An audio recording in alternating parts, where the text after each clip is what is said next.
புவி வாழ்த்த வாழ்க. இன்னைக்கு நவராத்திரியோட 5ஆம் நாள். நாம வணங்க வேண்டிய துர்க்கையின் அவதாரம் ஸ்கந்தமாதா. ஆறுமுக கடவுள் ஸ்கந்தனோட தாய்.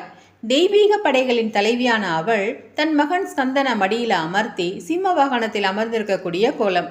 இவளால் அழிக்கப்பட்ட அசுரன் தாரகாசுரன். தாரகாசுரன் அப்படின்னாலே தற்பெருமை பேசி அகங்காரத்தோட இருக்கிறவன் அப்படின்னு அர்த்தம். இவனை ஆறுமுக கடவுள் தன் தாய்கிட்ட போர் பயிற்சி எடுத்துதான் தோற்கடிச்சு அழிச்சிருக்காரு.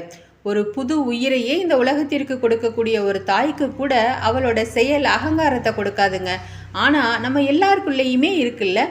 ஸ்கந்தமாதாவை நாம் இன்னைக்கு வழிபடும் போது நம்மளோட தற்பெருமை, அகங்காரம், ஆணவம் போன்ற அசுர குணங்கள் எல்லாமே அழிக்கப்படும் அப்படின்றது தான் இன்றைய பூஜைக்கான ஆன்மீகம் கலந்த அறிவியல்.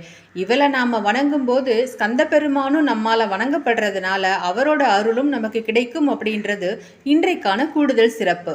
நன்றி, வணக்கம்.